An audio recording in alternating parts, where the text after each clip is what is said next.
Wrestling Reality on TribLIVE Radio. We have returned home where we belong to Tuesday afternoons. We've returned home where we belong. Can't say the same for one CM Punk. Raw was in Chicago last night, a very highly anticipated Raw because it was in Chicago, and of course we have not seen CM Punk since he walked out. Remember that. He walked out. He wasn't fired, nothing of that sort. He made a choice to leave after Royal Rumble. We have not seen Punk. Many questioning what was going to happen. Were the fans going to hijack Raw? And as I wrote yesterday in the Trib, how ridiculous is that notion? They're going to hijack. That means they're going to pay to show up and talk about how they're unhappy. There's a reason why hippies and protesters and the history of the world and society always do it on public property, because they're not going to pay the institution that they're protesting. Come on, man. But nonetheless, there was not really a hijacking. WWE did exactly what I've been saying they needed to do since Punk walked out, which is address it.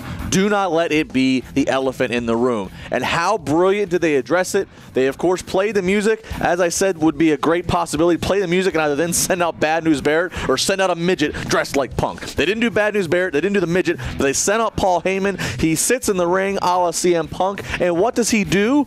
He kind of gives an explanation, puts blame on the fans like a heel manager would, and then proceeds to segue right into selling the match of Brock Lesnar and The Undertaker. It was a beautiful, perfect situation the entire night. WWE poking and prodding at the fans who, in the end, they stuck around, they watched, they cheered, they engaged. It made Raw. It was a very good Raw, booked tremendously. I mean, WWE, I'll say this about the fans.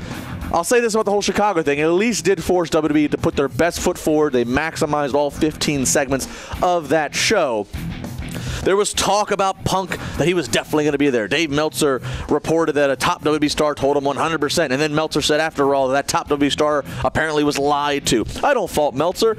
You're always going to get stuff wrong. I've been wrong, of course. Nothing is a guarantee in wrestling until it happens and until it is aired on screen. But Punk did not show up, okay? So think about this. CM Punk, he was offered by WWE. He was offered. What that offer entails necessarily, we don't know for sure. But the bottom line is WWE shouldn't have to offer for him to be there. He is on paper contract. He should be there, but he wasn't. They should sue him for breach of contract, but they haven't. They reached out and made an offer. It could have been the triumphant return. He comes back. Everybody says it's a big work. Blah, blah, blah, blah, blah. And then he gets a WrestleMania 30 payday. But he chose not to be there. And the fans are still going to blame WWE. Let me run that by you one more again. He chose not to be there. He chose not to be there. Point blank reality check. The machine got by before Punk. It got by with him. It will get by without him. CM Punk eventually will come to terms with WWE and will have some conclusion, but it ain't going to be now. It ain't going to be at WrestleMania. I started to think this weekend, maybe. There's a lot of buzz, a lot of rumors. And then Chicago, I thought maybe they pieced things together somehow. Maybe. But he didn't show up at Chicago. You ain't seen him before Mania. That is the reality. 412-320-7925. Sports Talk at TribWeb.com. You can tweet me at Justin LeBar. Wrestling Reality presented to you by Steel Valley Beer, Bellevue Beer. We'll be back.